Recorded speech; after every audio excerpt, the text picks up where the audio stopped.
Bonjour à tous. Aujourd'hui, un jour très important, je vais vous présenter ce livre. Non, c'est pas pour ça que vous étiez venu? Ok, on va reprendre alors. Je vais vous présenter ceci. Alors, ceci, malgré les apparences, parce qu'on voit qu'il a souffert un peu, est un tout neuf Xperia Z1 Compact. Je viens de le récupérer et je me suis dit que ça vous ferait peut-être plaisir de le voir. Donc on va commencer comme dans tous les déballages par la boîte. La boîte est carrée, blanche, il y a plein de trucs écrits. C'est bon? Bon, on va passer là-dessus quand même un tout petit peu. L'appareil photo de 20,7 mégapixels, c'est pas mal. Tout ce qui va avec. Donc en gros ici l'appareil photo, ici l'écran. Il est sous Android, incroyable. C'est un 4 corps. Voilà. Voilà. La boîte. En fait, on s'en fout un peu de la boîte, pas vrai? Ce qu'on voulait voir, c'était ça. Alors, dans cette boîte, nous avons un téléphone rectangulaire, blanc, avec un truc écrit en japonais. On y reviendra tout à l'heure.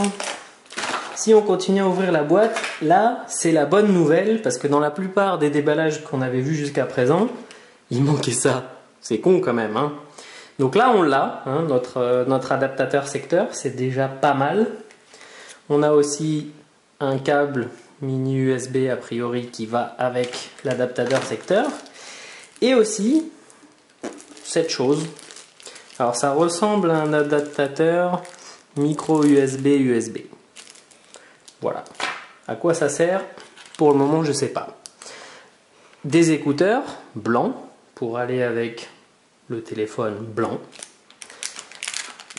Différents plastiques intra-auriculaires et aussi une petite pince pour maintenir le câble si vous voulez l'accrocher à votre veste. Personnellement, pas trop mon truc.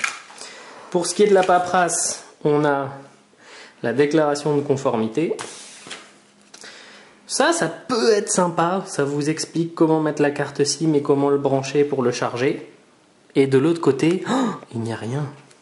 Donc ça, on va quand même le garder, il est gentil. Alors, ensuite, nous avons une petite introduction à ce que c'est qu'un appareil Xperia.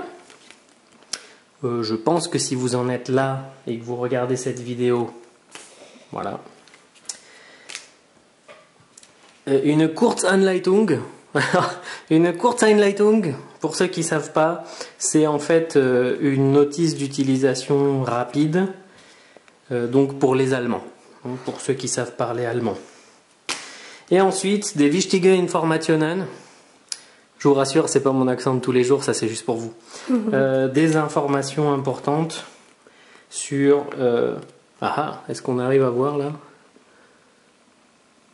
Non, c'est difficile. Bon, je vais vous le lire du coup. Malware. Et en gros, à mon avis, de vous dire faites attention, sur Android, il y a des malwares. Voilà, il vous parle aussi du mode avion, etc. Donc en gros, ça aussi, si vous êtes en train de regarder la vidéo, vous savez tout ça déjà. Voilà. La boîte est vide, presque. On va la retourner, il y a des trucs écrits. J'avais déjà dit, on s'en fout de la boîte. Alors... je sais pas si vous êtes comme moi, mais moi je suis super content. Je retire le plastique et ça c'est un autre truc. On va le remettre dedans parce que ça je trouve ça sympa. Moi j'ai l'habitude des HTC et les HTC ils ont des trucs bizarres où ça fait un pli comme ça, un par-dessus par-dessous. Ok, mais pourquoi faire? Tu pouvais aussi faire simple et faire une poche. On note que les Japonais sont très pratiques. Nous arrivons donc au téléphone. Alors voilà, ça c'est la raison pour laquelle je me suis empressé d'aller le chercher. C'est tout simplement pour ça. En gros, je peux l'utiliser a priori à une main. On verra en pratique, mais a priori je peux l'utiliser à une main. Ce qu'on peut dire, donc il a une plaque de verre devant, une plaque de verre derrière, un châssis en aluminium, et techniquement, l'eau ne rentre pas la poussière ne rentre pas. C'est un portable qui ne vieillira jamais.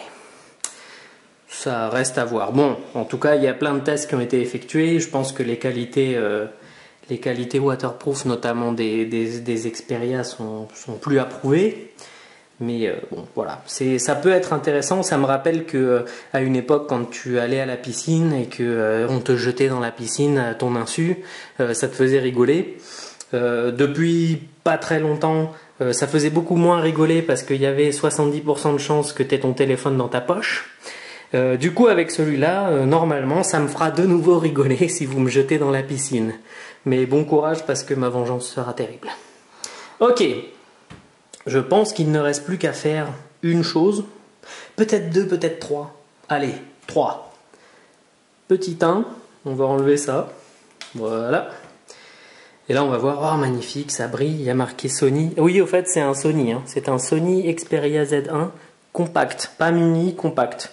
Parce qu'ils ont décidé que, en fait, ils n'allaient pas lésiner sur les performances. Donc mini, c'est pour les trucs comme ça, hein, où on a réduit la taille et en fait aussi on a décidé de réduire les performances. Alors il est très joli, je le trouve super chouette. Je sais pas si je vais pas regretter les doubles haut-parleurs, hein, parce que sur le HTC One je l'avais aussi, ça c'est celui de ma femme, hein, en passant. Voilà, donc je sais pas si je vais pas regretter les haut-parleurs parce que là il est en dessous, il y en a qu'un seul, donc j'ai des doutes, mais on verra. On verra. Donc ça c'était le petit 1, j'ai retiré. Petit 2, je retire ici. Et là il y a 2-3 petites choses en plus à voir. Donc il y a un capteur 20,7 mégapixels avec le petit G qui est la marque de fabrique de Sony et qui nous promet des performances d'appareil photo plutôt sympathiques. Si on arrive à zoomer dessus, évidemment. Voilà, là c'est bien. Le petit flash à côté. Je me suis laissé dire plein de super belles choses sur ce capteur d'appareil photo. Il a une surface super grande, etc. etc. Je suis pas un technicien, donc je verrai les photos. Elles sont chouettes, elles sont pas chouettes. Point barre. Ici, vous avez le petit logo NFC pour vous dire que vous pouvez transmettre des données en Near Field Contact, c'est-à-dire en gros pas très loin. Et en dessous, le logo Sony. Et tout en bas, Xperia. C'est bon, on y est. Sur les côtés, on a donc ici le port micro SD. Je vais l'ouvrir, comme ça ce sera fait. Voilà. À côté, on a le port micro USB. Donc micro USB, micro SD. Les micros apparemment c'est par là, sauf éventuellement le micro. Je sais pas où il est. Il n'y a pas de micro. Ça va être difficile de parler avec. Il n'y a pas de micro. Bon, peut-être qu'il est caché là-dedans éventuellement. Je sais pas. Ou peut-être là en dessous. Ok, donc revenons en haut. Micro USB, micro SD. Et ici, il y a un petit truc là-dedans. Il y a, ouais, on dirait qu'il y a un petit papier. On verra si j'essaye de l'enlever ou pas. Oui, on peut l'enlever. Voilà. C'est une étiquette pour vous dire que tout va bien. Merci. Ensuite, on peut aussi éventuellement mettre sa carte SIM, parce que je rappelle, c'est quand même un téléphone. Et ici, vous avez les connecteurs Pogo qui vous permettent de charger votre téléphone sans avoir à ouvrir le petit clapet ici. Moyennant effectivement une station d'accueil qu'il me semble avoir vue à 30 €. Voilà. Je pense que ça peut être un investissement sympathique, sachant que sinon vous êtes obligé de remettre et d'enlever tous les jours ou tous les 2 jours. Allez, on va faire confiance à Sony, on va les croire, on va dire que ça marche, qui tient super longtemps. C'est crédible, hein, sachant que l'écran est plus petit, que la batterie n'est pas forcément beaucoup plus petite. Bon, elle est plus petite, mais pas beaucoup plus petite, donc à voir. Bah, je pense qu'on a fait le tour du téléphone. Peut-être que devant, voilà, il y a des capteurs ici, probablement luminosité, voilà, proximité, ce genre de choses. Et ici, il y a un petit appareil photo de façade, dont je me souviens plus exactement. Il me semble que c'était 2 mégapixels, mais voilà. Donc on va l'allumer, hein. On va appuyer sur le bouton qui est ici. Ici vous avez le bouton appareil photo et ici le bouton volume. Et on va le laisser s'allumer. Donc on va prendre un café. Tu veux que je commence à lire le livre ou pas? Oh, de la couleur. Alors déjà je dois dire, j'ai lu plein d'articles, j'ai vu des vidéos. Oui, l'écran plus petit, ça se voit pas. Bah franchement là, ça se voit pas. Honnêtement, j'ai vu des tests, notamment en comparant à mon HTC One, un test qui était super bien fait par un mec russe qui m'expliquait que finalement, si le capteur ultra pixel de mon HTC One me posait pas problème, j'aurais mieux fait de garder le HTC One. Mais comme je suis chiant, j'ai fait l'inverse. Parce qu'effectivement, je m'en fiche un peu du capteur, je prends pas 20 000 photos par jour, mais je voulais quand même un téléphone un peu plus petit. Alors on verra. Bref, on a en haut, t'arrives à voir ou pas? Il s'est éteint forcément. Donc on a en haut la barre de notification avec la NFC qui est activée. On a l'heure. Et là on me dit zum Entsperren nach oben oder unten streichen. Ça veut dire en gros glisse vers le haut ou vers le bas si tu veux débloquer.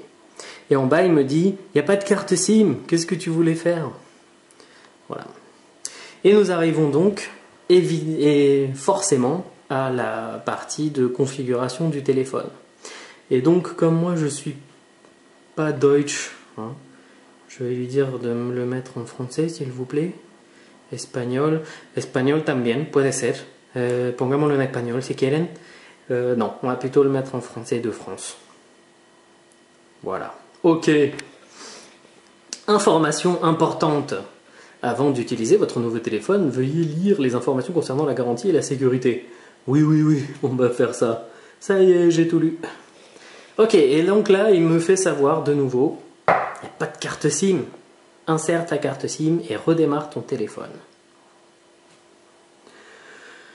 Blablabla, blablabla, les applications préinstallées, blablabla, utilisation des données, tu peux la gérer, c'est super, c'est un Android en même temps. Oui, on va les aider à améliorer la qualité. Et voilà, nous sommes arrivés sur l'écran d'accueil, il était temps en même temps. Donc ça, par contre, c'est un truc qui est intéressant, c'est que moi j'ai l'habitude des HTC, et HTC, il me permet pas d'arriver à l'écran d'accueil comme ça aussi facilement. Il me dit, ouais, quel est ton compte Gmail? Pourquoi tu configurerais pas Dropbox d'abord? Alors que là, il m'a juste demandé la langue, il m'a fait savoir quelques petites choses, et puis après, il m'a laissé tranquille. Ça, j'aime bien. C'est un bon début. Je pense qu'on va bien s'entendre, toi et moi.